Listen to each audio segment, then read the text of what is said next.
Muy buenas, ¿qué tal? ¿Cómo estás? Yo soy Alex y en este vídeo te voy a explicar qué pasó ayer con las actas del FOMC, por qué no me fío de este movimiento alcista de Bitcoin y qué es lo que creo que va a pasar con Bitcoin en lo que resta de semana. Personalmente no me fío ni del movimiento alcista que estamos viendo en Bitcoin estos últimos días, ni tampoco de lo que se dijo ayer en las actas del FOMC sobre la situación económica en Estados Unidos. Así que vamos a ver qué es lo que pasó ayer, por qué el precio de Bitcoin se tambalea a falta de noticias positivas y qué es lo que espero de Bitcoin en los próximos días. Antes de nada, empecemos con el calendario económico como siempre y la primera noticia a destacar es un poco lo que ya hemos estado hablando estos días atrás y es que Estados Unidos hoy cierra y mañana solo va a abrir media jornada. No sé si lo van a marcar aquí, correcto. Cierra temprano a las 13:00 UTC +1 para los que seáis de otro uso horario. Entonces, además de esto, además de este dato de Estados Unidos, que tampoco es que sea una noticia, vamos a concentrarnos en ver qué es lo que dice el Banco Central Europeo sobre su situación económica. Es decir, el hermano de lo que sería la Reserva Federal de Estados Unidos es el Banco Central Europeo. Y hoy, pues bueno, además de presentar sus actas de la reunión política monetaria, va a hablar de Guindos, que es el vicepresidente. Entonces, todo esto va a ocurrir en un periodo de tiempo de 1 hora, 2 horas aproximadamente, en función de cuándo estéis viendo este vídeo. Y pues va a ser interesante. Evidentemente, no son datos, no son detalles que afecten tan determinantemente como afecta lo mismo, pero en Estados Unidos. Pero sí que es verdad que vamos a tener que estar pendientes, ya no solo por la volatilidad que se pueda causar en Bitcoin, que ya digo que no creo que sea demasiada, sino por la volatilidad que 100% se va a causar en todos los pares de Forex. Entonces, vamos a centrarnos porque esto es lo que va a haber durante la jornada de hoy. Va a ser muy temprano. Como Estados Unidos no abre, no tenemos noticias sobre Estados Unidos, pero sí que tenemos las noticias de lo que sucedió ayer. Entonces, voy a dejar esta increíble imagen de Jerome Powell, el presidente de la Fed, mientras os comento 4 detalles sobre lo que sucedió. Ya os dije en los vídeos anteriores por qué la reunión de ayer era tan importante. Bueno, no era una reunión, de hecho era presentar las actas de la anterior reunión de política monetaria. Y todo el mundo quería estar pendiente de qué es lo que comentaban, básicamente para saber un poco cuál iba a ser la situación o el camino de aquí a lo que resta de año, ¿no? Recordad que el día 14 de diciembre salen nuevamente tipos de interés en Estados Unidos y el debate estaba allí. Entonces, se confirmó de manera tajante que se iban a subir 50 puntos básicos. La siguiente reunión, venimos de 4 subidas de 75 puntos básicos y confirmaron en las minutas, que son las actas, que se iban a subir 50 puntos básicos. Hablando de desaceleración en el ritmo de subidas, de ralentizar esas subidas. Recordad que ahora mismo los tipos de interés en Estados Unidos están al 4% y se habló que después de 4 subidas de 75 puntos básicos íbamos a poder ralentizar ese ritmo de subidas bajándolo al 50%. Como podéis comprobar, esto es algo que ya se descontaba. De hecho, seguimos igual. Aquí podéis comprobar que faltan 20 días para la siguiente subida de tipos y que el 75% de los inversores opinan que se van a subir 50 puntos básicos. Me preocupa que aún haya un 24% que considere que van a ser 75, pero de todos modos es un poco donde está focalizado el tema. Ahí no ha habido ningún cambio, ¿vale? El tema es, ¿por qué hablan de ralentizar? Hablan de ralentizar básicamente porque, como digo, llevan mucha tralla en la economía, porque al final si subes los tipos de interés afectas a la economía, afectas al empresario, afectas a todo el mundo y quieren parar un poco para ver cuáles son los efectos. Pensad que no es subo hoy 75 puntos básicos y mañana ya empiezo a ver efectos, sino que van un poco con delay, podríamos hablar, ¿no? Entonces, ahí está un poco el tema. Quieren relajarse un poco y ver qué es lo que sucede. Un poco no me empiezo a fiar cuando hablan de ralentizar. ¿Por qué no me empiezo a fiar? Porque el concepto de ralentizar significa que tú vas a, pues yo que sé, a 100 por hora y bajas marchas, pero no paras. Ralentizas tu marcha y pasas de 100, yo que sé, a 80, 50, 70, a 30... No subes de 100, pero tampoco te pones a 0. Entonces, actualmente tenemos los tipos de interés al 4%.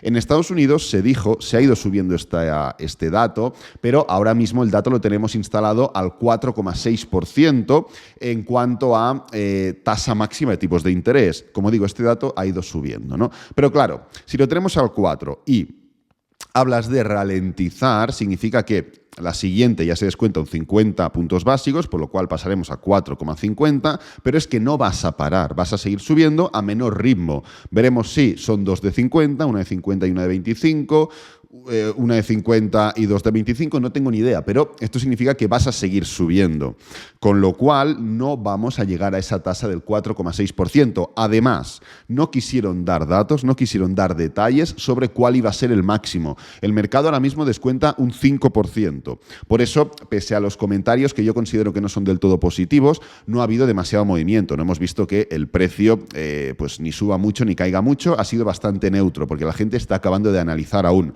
Ahora veremos en un momento qué es lo que puede pasar con Bitcoin, Estados Unidos y demás, ¿no? Pero sí que es cierto que se esperaba que igual diera un poco más de detalles sobre la subida máxima, si la confirmaba el 5%, si no iba a ser esta, más o menos qué es lo que iba a pasar. Y no han querido dar detalles, porque quieren esperar a ver qué hacen los efectos que llevan trabajando durante todo el año en base a la inflación, etcétera, etcétera. Así que no me acabo de fiar básicamente por ese motivo, ¿vale? Fijaros cómo está el Fear and Greed Index, porque pese a que estos últimos días Bitcoin ha estado subiendo, el Fear and Greed Index ha estado cayendo. Aquí lo podéis comprobar que el precio de Bitcoin ha estado ha pasado de, vamos a mirar el porcentaje de los últimos 2 días, fijaros que ha subido un total de un 7-8%, pero en cambio en el Fear and Greed Index venimos de 22, 22, 20. Volvemos a instalarnos en esta zona de los 20, nivel tan importante de soporte en el Fear and Greed Index, que evidentemente da el paso a una caída mucho mayor en el precio de Bitcoin, pero sorprende que esta subida de Bitcoin incremente el miedo, ¿vale? Entonces, yendo directamente al análisis de Bitcoin, yendo directamente al price action, a la predicción, un poco qué es lo que creo que va a pasar estos próximos días, primero vamos a ubicarnos y es que finalmente Bitcoin, como llevamos comentando estos días atrás, confirma el rango, ¿vale? Hablamos de que pese a que había un triángulo o un hipotético triángulo, estaba siendo un patrón de rango porque no estábamos rompiendo unos niveles que deberíamos romper, ¿vale? Este rango, recordad que es realmente negativo. Que Bitcoin esté formando un rango de este tipo, ahora pasaremos a hablar, de este movimiento mucho más cortoplacista, pero pensad que este rango que estamos viendo es negativo. ¿Por qué? Primero porque después de un impulso, y lo podemos ver mejor en gráfico diario, tú después de un impulso tienes una corrección, ¿vale? El precio se mueve así, impulso, corrección, pero esta corrección no implica un cambio de tendencia, sino que forma parte de un patrón correctivo para seguir cayendo. Así se mueve el mercado y no me lo estoy inventando yo, sino que es así porque se mueve de esta forma. Siempre se ha movido así y siempre se moverá así, ¿no? Entonces, tú aquí estás viendo que después del impulso no tienes un pullback. Y podrías decir, oye, pero puede estar corrigiendo en rango. Sí, pero claro, a falta de noticias negativas, pensad que todo esto que ha movido el precio hasta aquí son noticias negativas. Entonces, si no tienes noticias negativas, ¿por qué no subes? ¿Por qué no das un movimiento de desahogo a falta de esas noticias negativas? Bueno, muy sencillo, porque el mercado tiene miedo. Y lo podemos ver claramente en el Fear and Greed Index, que pese a que el precio está subiendo un poquito, el mercado, el Fear and Greed Index está bajando. Entonces el mercado tiene miedo, con lo cual ya es negativo este movimiento.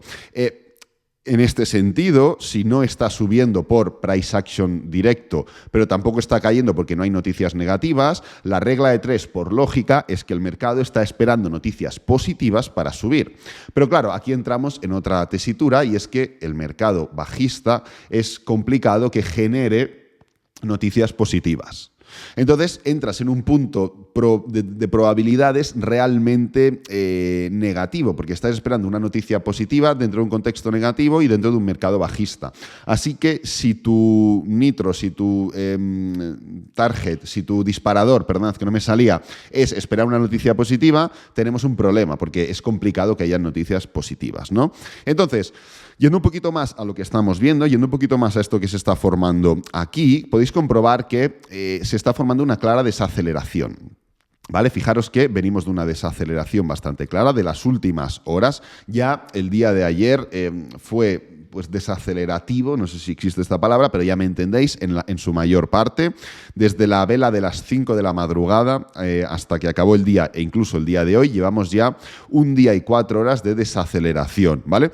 Esto realmente no me preocupa porque forma parte del rango en el que nos encontramos. Al final estamos en un rango y dentro de un rango lo que hay es falta de dirección. Pensad que este movimiento de desaceleración no implica que Bitcoin se va a ir a los 12.000. ¿Por qué? Pues porque estamos hablando de una desaceleración en 4 horas. No es nada realmente determinante y el precio podría seguir subiendo de manera desacelerada. De la misma forma que En este punto de aquí estuvo cayendo de forma desacelerada. Podéis ver que realmente el precio no empezó a desacelerar aquí, sino que ya venía de 2 días atrás desacelerando, y son los motivos que argumentamos, entre otros, para decir que este movimiento era lo más probable que se formaría, ¿no? Pero claro, esta desaceleración únicamente lo que hace es agravar e incrementar las consecuencias que veremos luego. Ahora las veremos, ¿vale?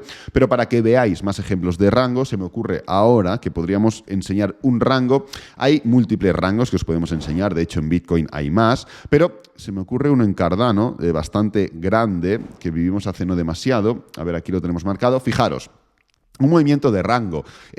Esto es un rango, ¿vale? Hasta que no se rompió claramente por abajo después de la activación del hard fork de Basil en Cardano, el precio, ¿qué es lo que estuvo haciendo? Pues bueno, se levantaba, sí, desaceleraba, pero seguía subiendo, luego desaceleraba, luego subía, no generaba máximos crecientes, se venía para abajo nuevamente, desaceleraba, luego subía un poco, luego volvía a desacelerar, luego tal, y esto constantemente en todo este periodo de rango. Claro, en este caso estamos hablando de un rango diario que se extendió muchos días. En el caso en el que nos encontramos actualmente, estamos hablando de un rango más de 4 horas, podríamos hablar. Sí que es cierto que en gráfico diario se empieza a intuir un rango, pero donde lo vemos más claro es en gráfico de 4 horas, ¿vale? Entonces, hablando de probabilidades, ¿qué es lo más probable? Realmente lo más probable es una nueva caída, ¿vale? Lo más probable en el precio de Bitcoin es una nueva caída. Como digo, punto número 1, el movimiento desacelerado puede seguir subiendo y llegar incluso a los niveles que comentamos, 17.000 y poco,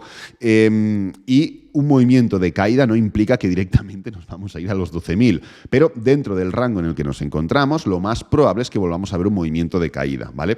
Evidentemente no podemos controlar las noticias que vengan, es decir, ni yo ni nadie puede controlar que ahora salga alguna noticia positiva que afecte a las criptos o que afecte a la situación económica en general, Estados Unidos explote, lo interprete como positivo y Bitcoin se vea contagiado. Pero tened en cuenta que todos los conceptos que llevamos desarrollando enfocan a que lo más probable es que el precio de Bitcoin vea un testeo de ciertos niveles en los próximos días. Como digo, puede seguir subiendo desacelerado, pero esto únicamente aumenta las probabilidades de ver este movimiento. De la misma forma que sucedió aquí, pero al revés. Estamos hablando de lo mismo, pero de un movimiento contrario. Pensad, como hemos comentado, que Estados Unidos cierra hoy, no va a estar abierto, mañana va a abrir únicamente la mitad de la jornada, pasado es sábado y el otro es domingo, con lo cual yo espero que estos próximos días incrementen esa probabilidad de Bitcoin a formar un movimiento bajista. No sé si desde hoy, pero sí que es verdad que la falta de participantes por cierres de otros activos va a añadir menos volatilidad. Y luego, evidentemente, viene el fin de semana, que ya es un periodo que per se es menos volátil que los demás, ¿no? Entonces, independientemente de todo esto, lo que va a fomentar es que el precio pueda seguir subiendo de manera desacelerada completamente, a menos que hayan noticias, y esto incrementará las probabilidades para que la semana siguiente caiga.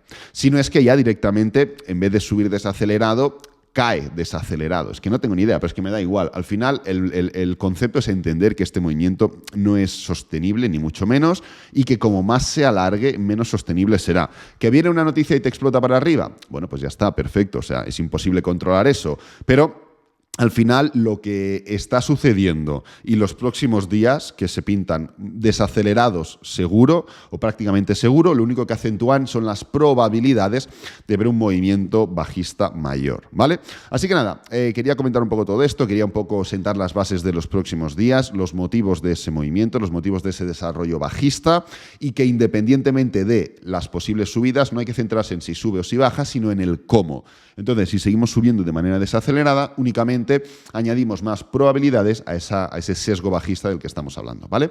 Espero que te haya gustado el vídeo. Si es así, dale me gusta, suscríbete, compártelo con amigos, con la familia y nos vemos en el próximo vídeo. Adiós.